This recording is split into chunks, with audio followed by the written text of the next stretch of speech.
शिरोधिनि वासिनि विष्णुविलासिनि जिष्णुनुते भगवति शितिकण्ठकुटुम्बि। హలో హాయ్ నమస్తే, welcome back to our channel Valampuri 777. మనకు దేవీ నవరాత్రులు అయితే స్టార్ట్ అయిపోయాయండి. దేవీ నవరాత్రుల్లో మొదటి రోజు నేను పూజ ఎలా చేసుకున్నాను, అలాగే క్లీనింగ్ ప్రాసెస్ ఏమి దేవుడికి నైవేద్యం చేసి పెట్టాను అనేది ఈ వీడియోలో అయితే వివరిస్తానండి. తప్పకుండా అయితే చివరి వరకు అయితే చూడండి.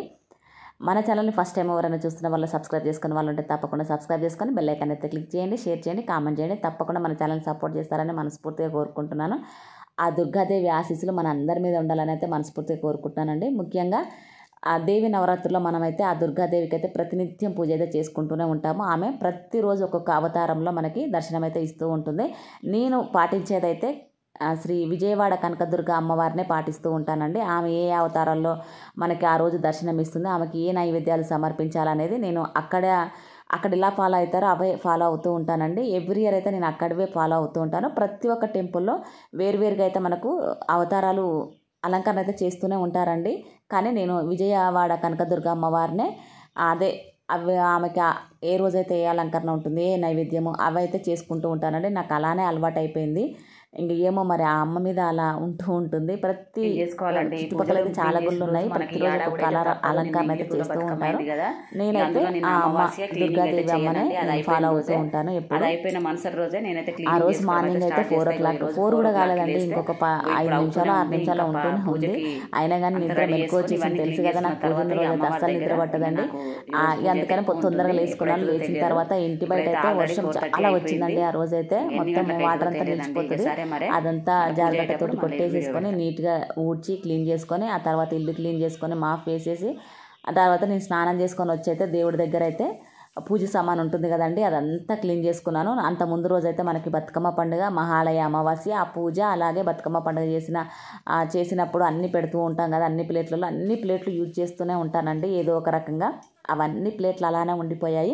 వాటిని అన్నిటిని క్లీన్ చేసుకోవడం, అలాగే మనకి అమావాస్య వెళ్ళిన తెల్లారి అంటే అమావాస్య తర్వాత క్లీన్ చేసుకోవడం అనేది కొంచెం అయితే నాకు అలవాటండి. అప్పుడప్పుడు చేసుకుంటూ ఉంటాను. అలా అని చెప్పేసి ఇక నేను పూజ కోసం తెచ్చుకున్న సామాన్లు అయితే అన్నీ తీసుకొచ్చుకున్నాను. కాకపోతే పూజ క్లీనింగ్ చేసుకోవడం అనేది మనకు అదే రోజు కనుక నెక్స్ట్ అంత ముందు రోజు అయితే మనకు అమావాస్య ఉంటుంది కనుక ఏం క్లీన్ చేసుకోవడానికి ఉండదండి. అమావాస్య రోజు అస్సలు క్లీన్ చేయకూడదని చెప్తూ ఉంటారు. అందుకని నేనైతే ఆ రోజైతే ఏమి క్లీన్ చేయను. ఎంత పని ఉన్నా కానీ ఆ రోజే నేను ఇక క్లీన్ చేసుకోవడం అయితే స్టార్ట్ చేసుకుంటూ ఉంటాను. మార్నింగ్ 4 o'clock లేచేస్తే ఇక నాకు పూజ అంతా అయిపోయేసరికి 9:30 అయిపోయిందండి. అంటే కుంకుమార్చన అదంతా చేసుకుంటూ ఉంటాను.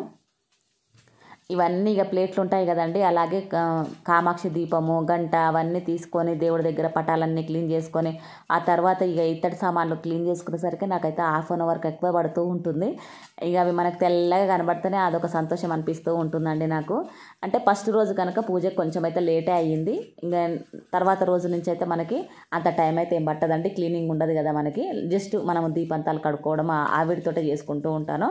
అంత క్లీనింగ్ ఉన్న ప్రాసెస్ అయితే ఏముండదు. దేవుళ్ళని అంతా క్లీన్ చేసుకోవడం ఎవ్రీడే అంటూ ఏమీ ఉండదు కనుక మిగతా పనులు అయితే ఈజీగా అయిపోతాయి. కానీ ఈరోజు మాత్రం పిచ్చిగా ఉందండి పని అయితే, అసలు చెప్పలేను అంత ఇదిగా ఉంది. మార్నింగ్ నిద్రలు చేసేసరికి నాకు మధ్యాహ్నం అయ్యేసరికి అయితే తలకాయ నొప్పి అయితే స్టార్ట్ అయింది. హెడ్ఏక్ అయితే విపరీతమైన హెడ్ఏక్ స్టార్ట్ అయిపోయింది. కానీ తప్పదు, ఇంకా చేసుకునేటివైతే ఆపనండి. చేసుకోకపోతే ఒకలాగా ఉంటుంది మనసు. అందుకని చెప్పేసి లేచి చేసుకోవడం అయితే కంపల్సరీ చేసుకుంటూనే ఉంటాను. హెల్త్ పాడైపోతుంది, ఎందుకు అలా ఎందుకు ఇలా ఎందుకు అని అయితే అందరూ అంటూ ఉంటారు. నా కళ్ళు అయితే అసలు మూతలు పడుతూ ఉన్నట్టే అనిపిస్తూ ఉందండి. ఆ మధ్యాహ్నం తర్వాత అయితే మధ్యాహ్నం పడుకునే అలవాటు అయితే నాకు ఎక్కువ అండి. తప్పకుండా 2 hours అన్నా 1 hour అన్నా పడుకుంటూనే ఉంటాను. ఆ పడుకోకపోతే అయితే ఇక బాడీ అంతా ఒకలాగా బరువేసినట్టు ఏదో నొప్పులాగా ఉన్నట్టయితే అనిపిస్తూ ఉంటుందండి. తప్పకుండా అయితే నేను మధ్యాహ్నం టైంలో అయితే 2 hours లేదంటే 1 hour అయితే పడుకుంటూ ఉంటాను. పని లేకుంటే అయితే 2 hours ఇంకెక్కువే పడుకుంటానండి. పని ఉంటే మాత్రం 1 hour అలారం పెట్టుకొని అయితే పడుకొని లేచి మళ్ళీ మిగతా పనులు అయితే చేసుకుంటూ ఉంటాను. ఇక మధ్యాహ్నం సంగతి ఎందుకు కానీ ఇక పూజ రూమ్ కాడ అయితే అంతా క్లీన్ చేసుకున్నాను. ఆ తర్వాత మనంతా క్లీన్ చేసుకున్నానండి. చూసారు కదా ఎంత తెల్లగా అయిపోయాయో నాయి. కొద్దిసేపు కష్టపడ్డామంటే అంత తెల్లగా అవుతూ ఉంటాయండి. ఇత్తడి సామాన్లైనా రాగి సామాన్లైనా మంచిగా నీట్గా అయిపోయాయండి. నాకు అట్లా ఇలా తోముకుంటేనే నాకు ఆనందంగా అనిపిస్తూ ఉంటుంది. లేదంటే అసలు ఏదో మిస్ అయిన ఫీలింగ్ అనిపిస్తూ ఉంటుందండి. నాకు క్లీన్గా ఉండాలి పూజ చేసుకునేటప్పుడు.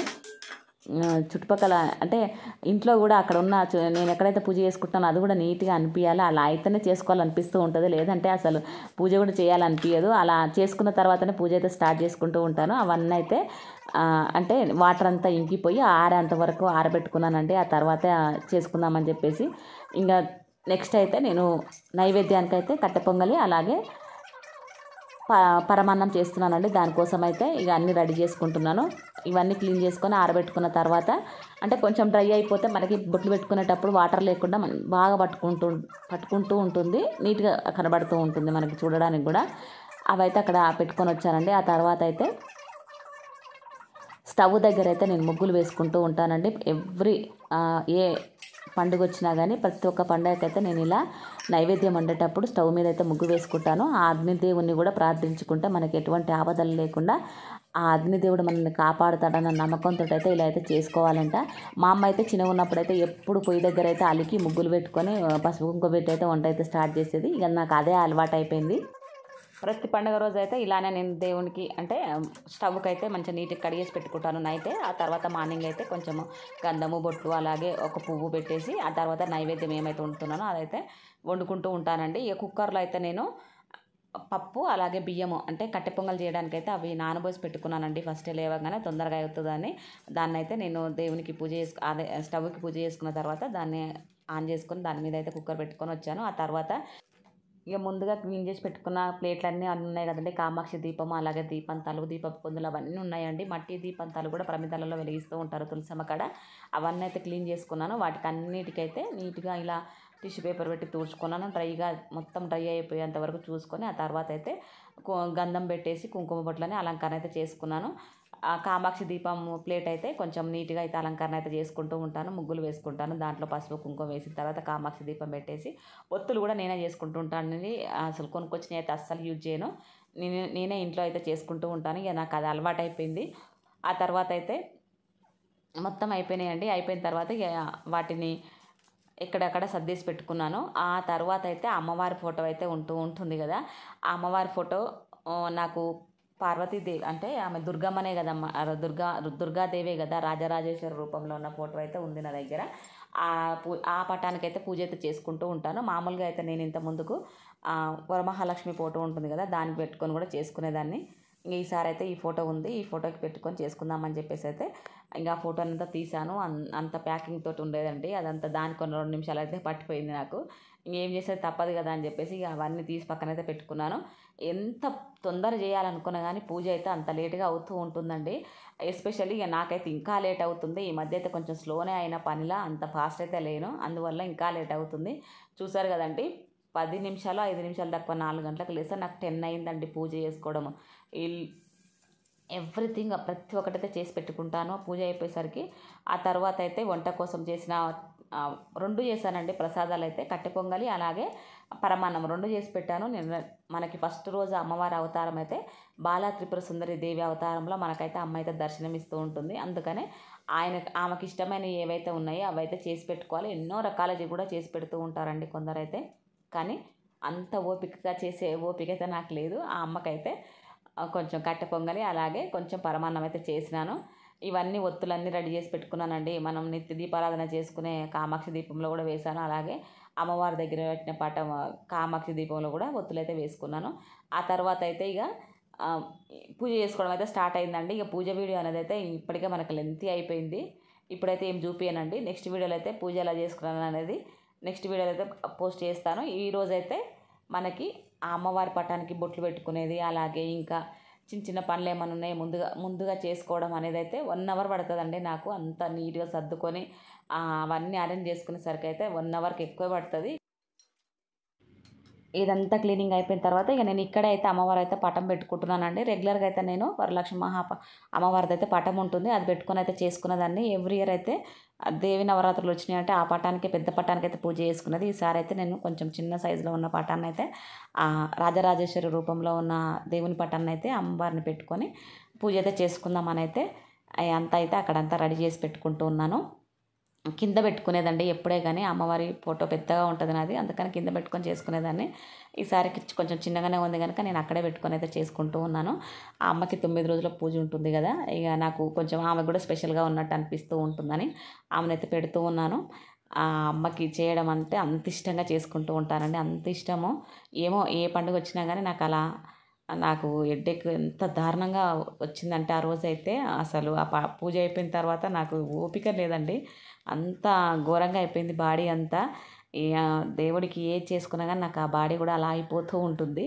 ఆ తర్వాత ఒక 2 అవర్స్ తర్వాత మళ్ళీ కొంచెం మేల్కొని మళ్ళీ ఈవినింగ్కి మళ్ళీ టెంపుల్కి వెళ్తూ ఉంటానండి. మీలో ఎంతమంది దేవీ నవరాత్రుల్లో టెంపుల్కి వెళ్తారో, అలాగే ఇంట్లోనే చేసుకుంటారా లేకపోతే నార్మల్ పూజ చేసుకుంటారా, ఆ నైవేద్యాలు వండుతారా వండరా అనేది అయితే నాకు కామెంట్ సెక్షన్లో అయితే కామెంట్ అయితే చేయండి. కొందరు చేసుకుంటారు, కొందరు చేసుకోరు.